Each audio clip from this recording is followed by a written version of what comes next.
नमस्ते दोस्तों, आज की जागरूकता चैनल में आप सभी का स्वागत है। मेरी आज की वीडियो बच्चों के ऊपर है कि ड्राइंग बच्चों के लिए क्यों उपयोगी है।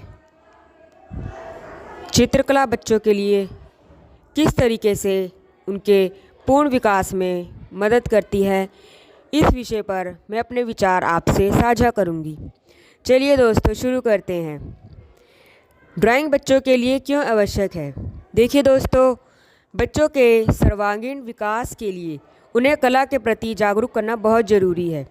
बचपन से ही बच्चे को painting, art and craft, drawing, इन जैसी सृजनात्मक कलाएं सिखाई जानी चाहिए, तभी बच्चा भविष्य में बेहतर इंसान बनेगा। अब वो कैसे बेहतर इंसान बनेगा? चित्रकला में ऐसा क्या है, ड्राइंग करने से ऐसा क्या हो जाता है कि बच्चा एक बेहतर इंसान बने? चलिए कुछ पॉइंट्स मैं आपको बताती हूँ। सबसे पहला इसमें पॉइंट है, एकाग्रता बढ़ती है। देखिए दोस्तों, जब बच्चा कोई चित्र बनाता है या कटिंग करता है तो उसे वह अपनी इच्छा के अनुसार मनचाहा रूप देने के लिए अपना पूरा ध्यान उसमें लगाता है। बहुत ध्यान से वह चित्र बनाता है और रंगों को भी बहुत सोच समझकर चुनता है, तो इसमें उसका एकाग्रता बढ़ती है। इस तरह बच्चे में किसी भी कार्य को भविष्य में भी जब करेगा तो एकाग्रचित होकर करेगा और उसमें एकाग्र होने की आदत का भी विकास हो जाएगा। तो हुई ना ड्राइंग बच्चों के लिए बहुत इम्पोर्टेंट। और जब हम किसी काम को पूरी लगन से करेंगे तो निश्चित ही इसमें सफलता मिलेगी दोस्तों। मेरा दूसरा पॉइंट है, रचनात्मकता को बढ़ावा देना।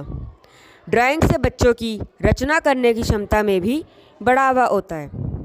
बच्चा जब कोई पेंटिंग या क्राफ्ट या चिकनी मिट्टी, क्ले मॉडलिंग ये सब करता है तो उसमें नए नए प्रयोग एवं उसे बेहतर बनाने की कोशिश करता है दोस्तों। अपनी पसंद के रंग चुनता है, लीक से हटकर सोचता है।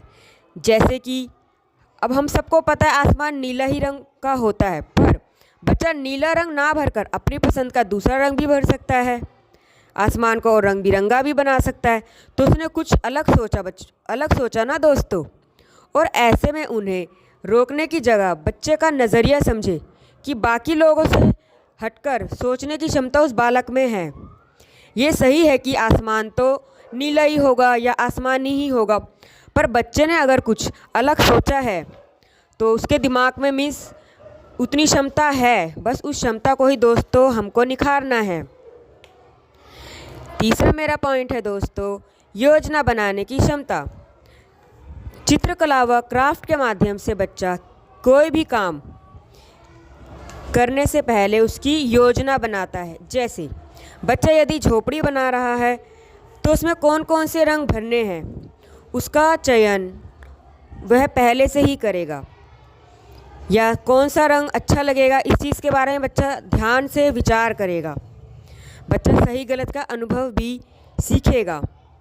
जैसे यदि गलत रंग भरे हैं तो अगली बार जब बच्चा ड्राइंग बनाएगा तो योजनाबद्ध तरीके से कि हाँ, पहले झोपड़ी अगर बच्चे ने बनाई है तो उसकी छत में कौन सा कलर होगा, उसकी आउटलाइन कौन सी होगी, आसपास यदि बगीचा बनाया है तो उसमें कौन से फ्लावर्स बच्चे ने लगाने हैं। ये सब बच्चा सोच कर लिखेगा, सोच कर योजना बनाएगा। तो भविष्य में भी किसी भी चीज़ पर, किसी भी लाइफ के डिसीज़न पर यदि बच्चा कुछ सोचेगा तो अच्छे से योजना बनाकर अपने जीवन के फैसले भी बच्चा बखूबी कर सकता है दोस्तों। चौथा पॉइंट है, प्रयोग करने की इच्छा। बच्चे मुख्यतः लाल, पीला इन्हीं रंगों का प्रयोग चित्र बनाते समय करते हैं, पर धीरे धीरे जब बच्चे रंगों को मिलाकर और दूसरे रंग बनाना भी सीख जाते हैं, तब वह ज़िंदगी में भी और नए प्रयोगों को अपनाने के लिए तैयार होते हैं। जैसे दोस्तों, बच्चा लाल रंग कर रहा है तो ऐसा तो नहीं वो हमेशा लाल ही रंग करेगा, उसके पास कई सारे कलर हैं। उसके दिमाग में भी इच्छा उठेगी कि लाल और सफ़ेद मिलाकर कौन सा रंग बनेगा, तो नया प्रयोग हुआ। इसी तरीके से ज़िंदगी में भी अगर बच्चा कुछ अपने लाइफ के डिसीज़न या कुछ और अपने फ्यूचर की प्लानिंग कर रहा है, तो यदि वो एक चीज़ में नहीं सफल होगा तो वो दूसरा प्रयोग अपनाएगा, या एक चीज़ में नहीं कुछ उसका बन पा रहा है तो बच्चा यकीनन कुछ और मेहनत करेगा, कुछ और उसमें तरीके और योजनाएं अपनाएगा। तो देखा ना दोस्तों, किस तरीके से ड्राइंग हमारे बच्चों के लिए एक बेहतर इंसान बनने में, उसके पूरे जीवन के विकास, उसके मानसिक स्वास्थ्य के लिए कितनी आवश्यक है। ओके दोस्तों, आप भी अपने बच्चों से ड्राइंग करवाइए। यकीनन ड्राइंग हमारे बच्चों के लिए बहुत अच्छी है। Bye bye, take care. धन्यवाद दोस्तों।